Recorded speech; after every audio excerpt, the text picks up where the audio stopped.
안녕하세요. 네, 안녕하세요. 네, 반갑습니다. 반갑습니다. 네. 간단한 자기소개 부탁드립니다. 네, 여러분 안녕하십니까? 저는 정신건강의학과 의사 안주현이라고 합니다. 네, 반갑습니다. 네.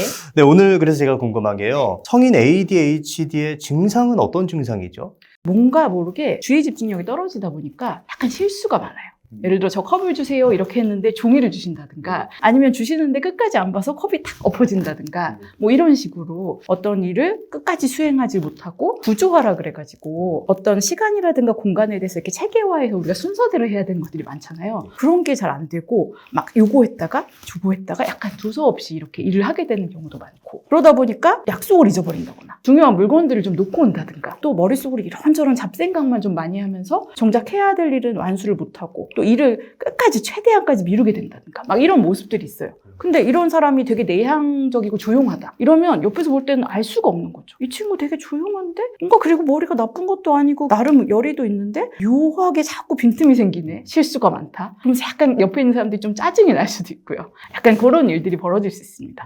그러니까 ADHD의 모습이 상당히 생각보다 다양하다고 할 수가 있어요. 네. 그렇다면 내가 지금 ADHD임에도 그걸 인지하지 못하고 있는 경우도 맞아요. 많이 있을 것 같거든요. 네. 그렇게 되는 이유가 무엇이죠? 조용한 ADHD라든가 증상이 심하지 않은 친구들은 모르고 지나가는 거예요. 모르고 지나갔는데 성인이 돼서 해야 될 과업이 많아지면서 뭔가 너무 정리가 안 되고 내가 좀 어떤 퍼포먼스가 잘 안 나온다. 이렇게 해서 찾다 보니까 알고 보니 내가 ADHD였네. 이런 게 이제 요새 늘어난다는 거죠. 그리고 이게 아주 극심해서 이제 부모님이나 보통 선생님이 발견을 하잖아요. 이게 너무 심해서 이제 학습에 문제가 생기거나 생활이 어려운 친구들은 오히려 빨리 발견이 되는데 오히려 지능이 우수하거나 나름 다른 사회성이 좋은 친구들은 뭔지는 모르지만 이러면 싫어하니까 자기가 이런 정리는 안 되지만 다른 능력을 막 발전시키고 막 보완하면서 여기에 막 대처하려고 굉장히 애를 쓰는 거예요. 그러면서 나름대로의 대처 능력을 개발하는데 이게 좋기도 한데 어떤 부분에서는 다른 증상이 나타날 수 있어요. 너무 이제 나는 잘 놓고 다녀서 맨날 엄마한테 혼났어. 그러니까 외출하려면 우산이 있는지 뭐 가방이 있는지 문이 잠겼는지 이런 걸 체크하는 거예요. 일종의 불안이나 강박이 높아질 수도 있고요. 어떤 분들은 너무 긴장을 하고 실수하면 안 돼 이렇게 하고 있으니까 집에 오면은 잠이 안 오거나 긴장을 풀기 위해서 술을 마셔야 되거나 이런 것도 늘어나고 하니까 중독에 취약해질 수도 있고요. 또 이제 자기 능력이 있지만 이제 이런 마감 시간을 못 맞추거나 뭘 놓고 오거나 잔실수들로 인해서 인정을 못 받으니까 우울증에 걸릴 수도 있고요. 그러니까 이제 사실은 문제의 이렇게 원인 중에 중요한 것이 ADHD라는 특성이었는데 이로 인한 다른 질환들 때문에 그런 걸로 정신과에 가는 분들이 더 많아요. 그렇다면은 이 영상을 보고 계시는 분들이 내가 지금 ADHD일 수도 있지 않을까라는 생각을 하실 것 같거든요. 내가 ADHD인 걸 좀 확실하게 알 수 있는 방법이 있을까요? 사실 ADHD-OR.KR이라고 해서 이 ADHD에 대한 정보를 모아놓은 한국소아청소년 정신건강의학회에서 만든 그 홈페이지가 있는데 거기 가도 진단 기준이라든가 약간 간단한 것들을 좀 볼 수 있고요. 그래도 제가 그러면은 좀 여기서 진단 기준을 다 말할 수는 없지만 몇 가지 특성들을 좀 얘기를 드려볼 테니까 이게 나랑 좀 해당되는지 한 번 정도 생각해 보시면 좋을 것 같아요. 여러분 진단은 물론 병원에 가서 하시는 겁니다. 그래서 이거는 그 ADHD 진단 기준을 만든 네덜란드의 한 학자분이 만드신 건데요. 딱 질문이 3가지입니다. 네, 되게 짧고 좋죠. 첫째, 항상 안절부절 못한다. 항상, 네. 그러니까 예를 들면 계속 꽁지락거린다든가 가만히는 있지만 속으로 부글부글하고 이런저런 생각을 하고 있다든가 막 아니면 어디에 앉아서 오래 있지 못하고 자리를 자주 뜬다든가 이런 것들을 말하고요. 그다음에 2번째는 항상 먼저 행동하고 나중에 생각한다. 그러니까 누구 남의 말을 먼저 끊는다든가 충동적인 행동들을 많이 한다든가 또 3번째로 집중하는데 어려움이 있다. 그러니까 뭔가에 주의를 계속 기울이거나 유지하기가 좀 어렵다. 그리고 4번째는 이제 위의 문제들이 항상 있었다. 내가 기억하는 한 어릴 때부터 쭉 있었던 것 같다. 이런 특성들이. 그러면 아까 말한 1, 2, 3 중에 하나만 해당돼도 한 번쯤 의심을 해보십시오. 이렇게 얘기를 하고 있어요. 근데 이제 이렇게 얘기하면 조금 사실 너무 광범위하긴 해요. 맞아요. 예, 그죠. 그리고 이제 현대는 이 도파민의 시대라고 하지 않습니까? 예. 그래서 우리가 쇼츠도 많이 보고 굉장히 말초적인 것들을 보고 스트레스를 풀다 보니까 현대인들이 집중력 자체가 좀 많이 짧아져 있고 또 해야 될 게 너무 많다 보니까 다 챙기기 어려워서 산만해진 것도 사실이거든요. 예, 그러다 보니까 이것만으로 좀 어렵고 제가 조금만 더 긴 얘기를 좀 해볼게요. 그래서 그 특성은 뭐가 있냐면 이것도 뭐 비슷하긴 한데요. 한 6가지 정도 질문이 있어요. 얼굴 보고 이렇게 대화를 하는데 잘 집중할 수 있는지. 사실 속으로 조금만 지루해지면 딴 생각하게 되거나 자기도 모르게 잘 못 따라가는 경우 생각보다 많거든요. 그 다음에 어떤 모임이 있을 때 그 자리에서 진들거니 못 앉아있고 자꾸 이렇게 화장실 갔다 오고 답답하니까 바람 쐬러 갔다 오고 뭐 담배 피러 갔다 오고 이렇게 좀 가만히 못 있지 않는지. 그리고 이거 세 번째 이 질문도 중요한데 혼자 시간을 보낼 때 뭔가 느긋하거나 이완돼서 보낼 수 없는 경우들이 있어요. 뭐라도 좀 해야 되거나 계속 뭐 게임을 한다든가 아니면 꼼지락 된다든가 좀 생각이 꼬리에 꼬리를 물어갖고 너무 걱정이 많아진다든가 이렇게 좀 차분하지가 못하다. 그 다음에 마감 직전까지 얼마나 미루는지. 그러니까 마감 직전까지 하다가 정말 이제 발등에 불이 떨어져서야 시작하시는 분들이 있거든요. 그리고 마지막으로 이게 좀 중요한데요. 질서정연한 생활을 하기 위해서 얼마나 남들의 도움을 자주 받는가.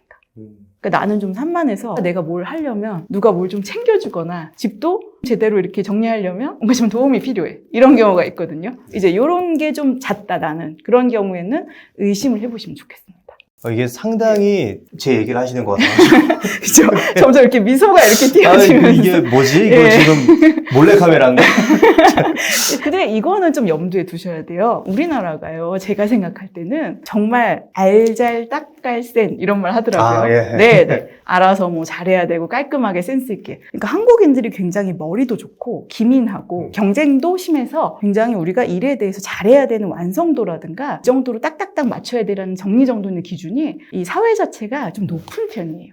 나는 못하는데 라고 생각해도 그게 사실은 아닐 수도 있다. 이거는 생각하셔야 돼요. 네. 그렇다면 한편으로는 또 이렇게 생각해 볼 수도 있을 것 같아요. 진짜 공감 능력이 떨어지는 건지 ADHD 때문인 건지 혹은 진짜 게으른 건지 아니면 ADHD 때문인 건지 그걸 좀 어떻게 명확하게 알 수 있을까요? 만약에 이제 ADHD는 이런 얘기를 들었을 때 다른 사람은 나도 좀 그러는데 진짜 이게 쿵 하고 와닿는 분들이 있어요. 무슨 말인가 하면 이런 어느 정도의 산만함은 사실 우리가 내 생활의 역량이라든가 체력에 비해서 해야 될 일이 너무 많거나 우리한테 주어진 압박이 너무 많을 때도 사람은 당연히 인지자원의 한계가 있으니까 산만해지고 실수가 많아져요. 그러니까 그럴 수 있는 건데 근데 저것 때문에 나는 너무 고생했어. 진짜 나는 저게 문제야 하는 분들이 있거든요. 이제 그런 분들이 좀 의심을 해보시면 되고요. 그리고 이런 게 있어요. 어느 정도 이상 나의 발전이라든가 어떤 이런 기능을 많이 저해하는 느낌이다. 상당히 저해한다. 마감 시간만 지킬 수 있었어도 내가 정말 공모전 1등 하는 건데 막 이런 식으로 굉장히 아주 크리티컬한 부분이 달려있다 이런 경우.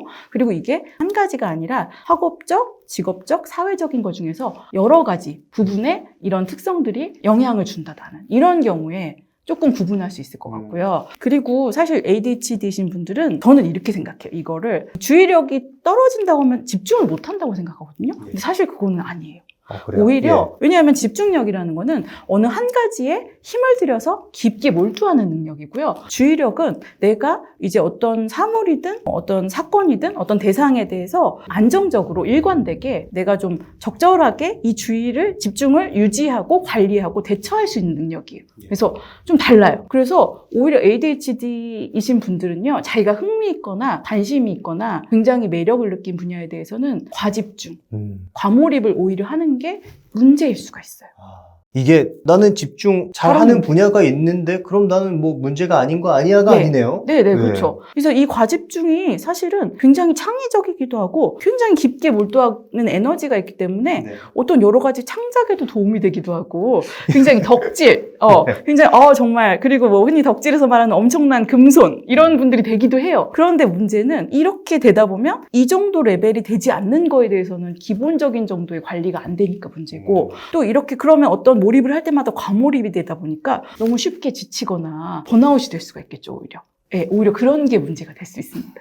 이게 얼굴에서 미소가 떠나지가 않네요. 제 얘기하는 것 같아가지고. 그래서 저는 이분들한테 어떻게 얘기하냐면 이거는 그냥 틀린 게 아니라 다른 거고 그냥 나름 개성적인 굉장히 매력적인 기질이라고 얘기를 해요. 다만 초분까지 맞춰서 모든 걸 예약해야 하는 현대사회에 조금 적응하기 불편한 일이 있을 뿐. 그래서 이런 학설도 있어요. 그 원시 시대에는 ADHD가 굉장히 집단에 중요한 역할을 했을 거다. 굉장히 새로운 걸 막 도전해보기도 하고, 막 집어 먹어보기도 하고. 그래서 이 풀이 독풀이면 죽기도 하지만, 먹을 수 있는 풀이면 발견하기도 하는 거잖아요. 네, 큰 위로가 되진 않지만. 그래서 이제 어떻게 좀 알 수 있고 또 어떨 때 치료하면 좋냐, 특히 좀 확인해보면 좋냐면 어떤 내가 과업을 수행하는데 너무 좀 어려움이 있다, 힘들다, 이것 때문에 이걸 좀 조금 어떻게라도 좀 도움을 받고 싶다. 이럴 때 좀 치료를 시작하시면 좋을 것 같고요. 특히 루틴을 잘 유지하는 것이 사실 다른 것보다도 나의 건강에 굉장히 도움이 되잖아요. 그런데 이제 ADHD의 또 중요한 특성 중에 하나가 잠이라든가 식사 같은 주요 루틴을 일정하게 지키기가 굉장히 어려워요. 밤이 되면 굉장히 머리가 맑아지면서 아주 그냥 아이디어가 떠오르고요. 네. 그다음에 안 웃어야 되는데. 네. 아침에는 깨어있지만 깨어있지 않다고도 볼 수 있어요. 겨우 이제 꼭 필요한 일만 한다 내가. 약간 몽롱한데 커피로 나는 연명하고 있다. 이런 분들 굉장히 생각보다 많거든요. 예. 근데 이제 이게 너무 지속되다 보면 만성 피로가 되고 건강에 영향을 줄 수도 있잖아요. 그리고 이제 이게 수면 부족으로 인해서 좀 기분이 저하되거나 이럴 수도 있고요. 이런 경우도 좀 체크를 해보시거나 치료를 받으시면 좋겠고요. 사실 이제 여러 가지 이런 일들이 쌓이다 보면 진짜 내가 자존감이 떨어진다. 너무 자책을 하게 된다. 여러 가지 이제 주변과의 업무에서의 평가라든가 또는 주변과의 관계가 나빠지면서 자괴감에 빠지는 수가 있거든요. 그럼 이럴 때는 좀 이것이 혹시 어떤 좀 나의 특성 때문이 아닌지 좀 확인도 받아보고 오히려 치료를 함으로 인해서 아 이게 내 노력이 부족한 게 아니구나. 이런 안도가 좀 필요한 건 아닌지 그런 생각이 들었습니다. 네네. 이게 제 3자가 봤을 때는 그 사람이 약간 4차원이거나 아니면 자유로운 영혼이거나 맞아요. 자기 맘대로 멋대로 사는 그런 사람인 것 같다라고 볼 수도 있을 것 같거든요. 네. 그래서 사실 되게 좀 억울해요, ADHD들이. 사실은 굉장히 만나보면 제가 사실 ADHD이신 내담자분들 굉장히 좋아하는데요. 굉장히 진정성이 있으세요. ADHD는 대체로 진정성 빼면 시체예요. 왜냐하면 전략을 길게 세우는 걸 잘 못하시다 보니까 사람을 계산적으로 대하는 걸 좀 약하세요. 그래서 되게 진정성이 있고 솔직하고요. 마음도 따뜻한 분들이 많고 굉장히 오픈 마인드고 편견이 없다 보니까 사람들이 생각하지 못한 이 A랑 이 C를 붙이면 어떻게 될까? 이렇게 해서 새로운 걸 많이 만들기도 하고 새로운 도전도 많이 합니다. 그러다 보니까 자기한테 맞는 어떤 일이나 재밌어하는 일을 너무 과몰입에만 빠져서 너무 무리하지만 않는다면 그런 일들을 할 때는 많은 능력을 또 발휘할 수 있다. 이렇게 생각을 합니다. 네. 어떻게 보면 선천적으로 그런 능력을 타고난 그렇죠. 사람들이 ADHD인 것 같은데 맞아요. 그래서 내가 ADHD라는 걸 알았다. 네. 그럼 그걸 좀 이제 어떻게 밸런스를 맞추면서 좀 치료라고 해야 될까요? 네, 그쵸, 어떻게 그쵸. 해야 될까요? 네. ADHD는 사실은 약물 반응이 꽤 좋은 질환에 속해요. 그래서 그걸 교정해주는 약물을 복용하거든요. 그렇게 했을 경우에 생각보다 많이 교정이 되는 데에 도움이 됩니다. 이게 먹었다고 사실 주의력이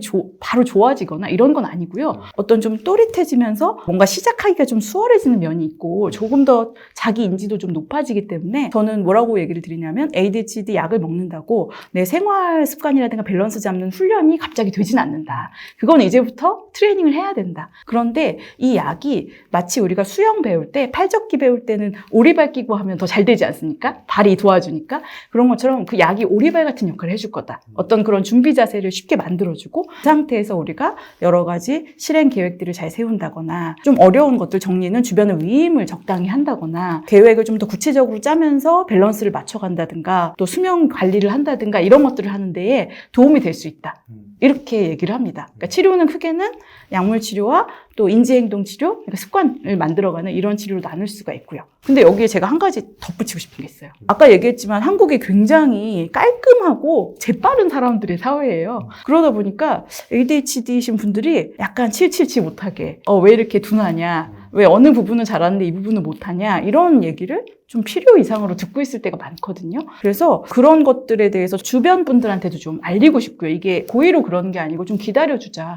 그리고 이분들을 기다려주는 게 낭비가 아니라 우리 사회에 꼭 ADHD가 아니어도 여러 가지 정서적 어려움이 생겼다든가 갑자기 좀 인생에 힘든 시기에 있다든가 경제적으로 어렵다든가 이런 여러 가지 어려움이 있는 사람들이 있잖아요. 이런 사람들을 조금 더 너그럽게 품어줄 수 있는 사회가 되는 게 우리 모두한테 다 좋은 일이 아니냐 그런 생각이 들고 그래서 ADHD 분들에게 중요한 것은 주변의 이해와 지지예요. 그리고 도움도 본인도 청할 수 있어야 돼요. 그런 얘기를 좀 꼭 하고 싶어요.